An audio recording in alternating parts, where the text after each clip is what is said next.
Hello, welcome to NOLA Stamping. I'm Barb Baldwin, and today we're going to be making our last in the series of Peekaboo see-through shaker cards. We're doing this with the Crafty Copycat Creations, along with my sister-in-law, Christina, over at SunnyDay Memories. So let's go ahead and get started. So I'm using the Nestling Arch dies. They were out this last year, and I'm going to take some thick white cardstock, and I'm picking two dies that aren't next to each other. So I'm doing one that's not the next size down, but the second size down. And you'll see why in just a minute. And I'm going to use some washi tape and attach it to the thick white paper and run it through the die cutting machine. And you'll see that thick white paper. You just got to be careful when you take off that washi tape, because it can grab it onto it a little bit, especially running through the machine. So we want to run it through twice. So that's why I just cut the thick white cardstock in half. So we want two pieces that are pretty much exactly the same. Because it's thick white cardstock, I don't recommend running it through your machine twice, like two pieces like on top of each other. I think it's better if you were going to use a lighter cardstock, maybe, but because it's so thick, just didn't want to like mess up my machine or anything. So I think that's the way to go. Okay, so let's go ahead and grab the transparencies once you have the two pieces of the arches that are cut out exactly. And we're going to use the larger one to cut out a piece of transparency. I have this 12 by 12 transparency paper, which I got previously. But you could always use packaging for this, as long as it's like see-through. So I'm going to run the two pieces through my die cutting machine using that bigger die, and then I'm just going to make sure and washi tape down onto the die cutting plate so that the transparency doesn't move around at all. And that worked out great. I did, because I was trying to cut down on the number of times I was running things through my die cutting machine. So that's why I did two at the same time. And the first one came out perfectly. And the second one, I needed to take my scissors and just trim it a little bit, but that's fine because it's still along where the die cut is, and the little frames that we just cut out will cover up anything that is a little rough. So it's no problem at all. So for the sheets that I cut the arches out on, I'm just going to run two strips of tear and tape, and then I'm going to go ahead and grab my paper trimmer, and I'm going to cut off 2/4 inch strips, and we'll use those like on the little arches on the shaker windows in just a little bit. But that's like a really quick and easy way to get like just a strip of paper with adhesive on the back. So it just makes it into a sticker, and I always find that kind of helpful. So now we're just going to create the shaker windows. This is kind of different than what we've done in the past and what Christina's been doing, where we're going to make the shaker windows as a separate element than the card first. So honestly, you could make the shaker element like this and use it later in whatever format that you want. But this is just a different way to make a shaker card. So I thought that was it's kind of fun to do things in a different way, so then you can see how like they all go. Although honestly, very similar to the way that we were making it with the other cards. So we put down some tear and tape, and then the acetate or the transparency. And then we're going to put down the 3D foam tape all the way around. And I love having the thinner foam strips because you can just sort of match that arch on the top of the window. And just make sure that there's not any holes for the sequins to get out of, right? So we're just going to go ahead and grab some loose sequins from a pack that I have retired, and just fill up the window a little bit with some sequins. I have the tendency to overfill the shaker cards, and but since it's like see through, you probably want to err on the side of not putting as many on there. So go ahead and peel those protective layer off, and then go ahead and attach that second acetate sheet to the top, and that is the whole shaker pack. So we're going to go ahead and grab those little 1/4 inch strips and put them across the window, and then one up and down the middle, just to make it look more like a little window that you're like looking through. And when we attach the other frame, that frame will cover everything up. So let's go ahead and start building the rest of the card. So I'm using some new paper. It's called a paper medley, and they're just nice patterns that seem to go along with everything. So I'm going to cut two pieces that are 5 1/4 inches by 4 inches wide. And I'm being kind of clever, and I'm using the same piece of paper and cutting two pieces off of it. And I'm going to use either side of the double-sided paper.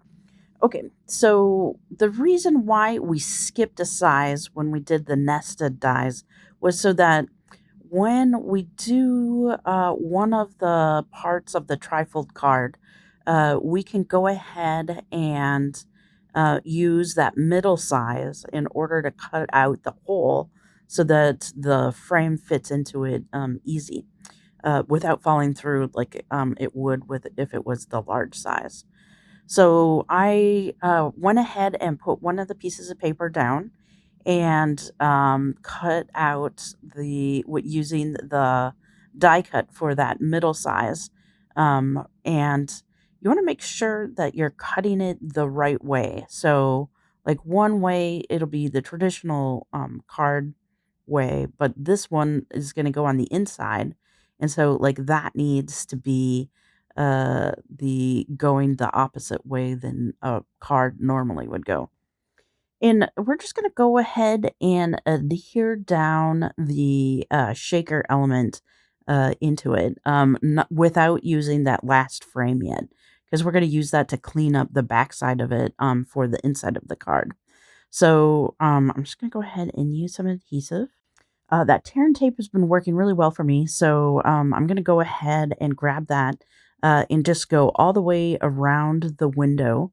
I always do the square parts first because they're easy, right?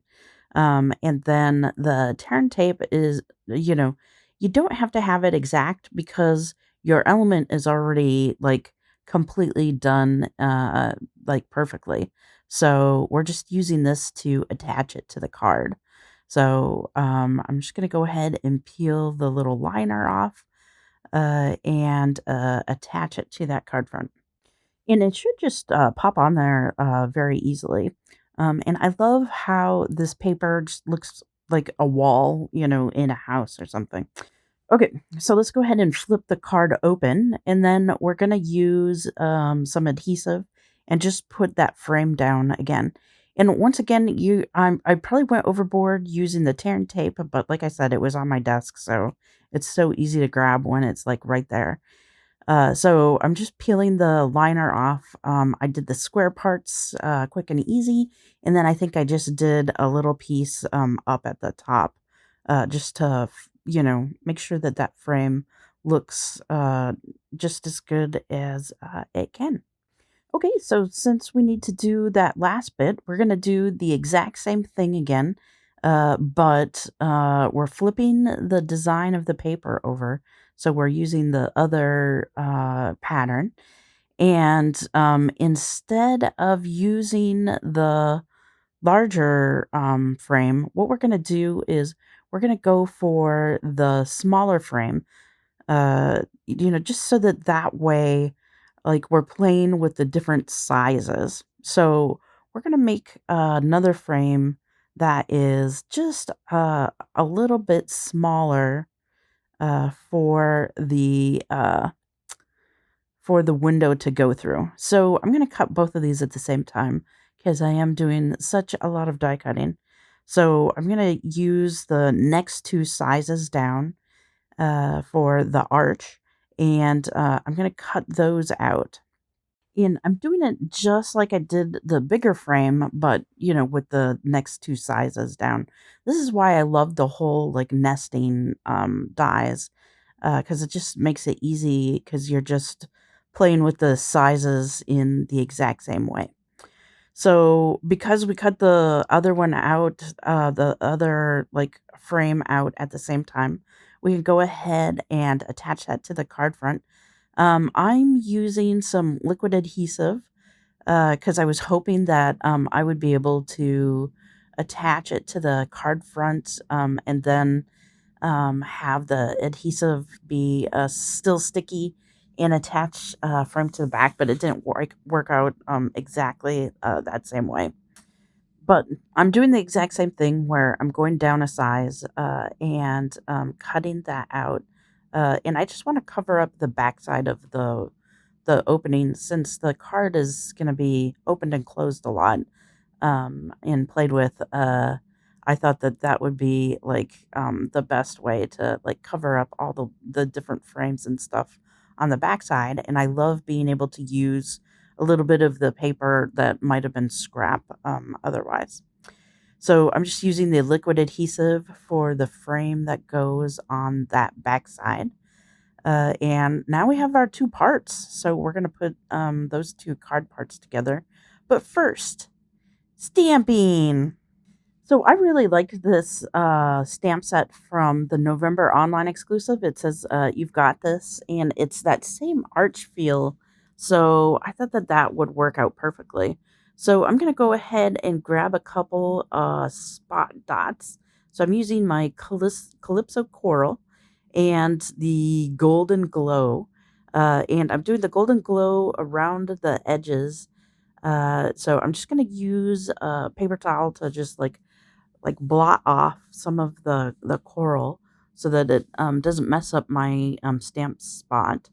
And then I'm gonna go ahead and use that coral or no, the golden glow all the way around the edges, just so that it has a nice like gradiated graduation sort of feel when it's stamping.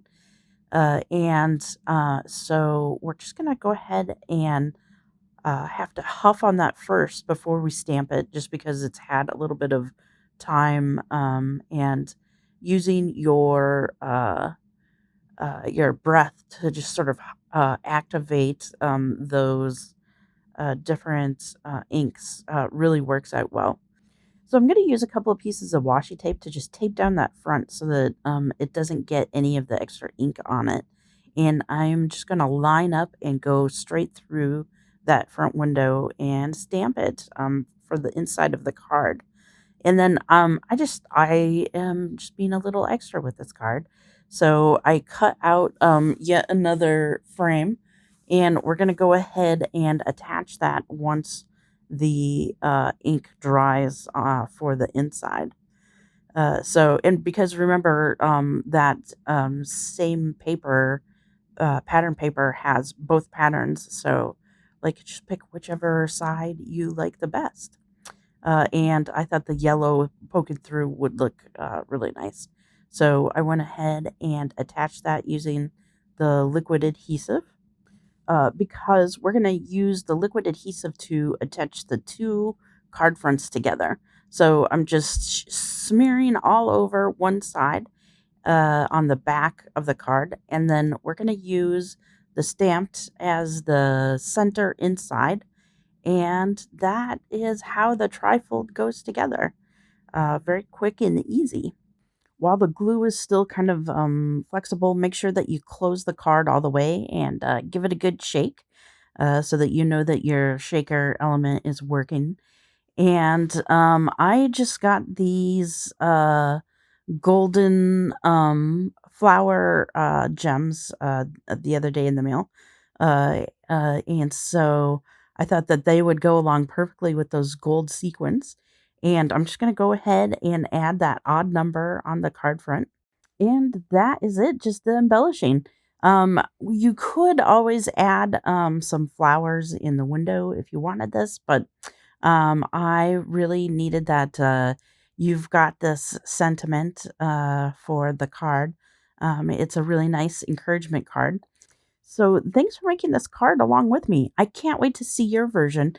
Please go ahead and post a picture to the public Facebook group for Crafty Copycat Creations. And don't forget to stay crafty.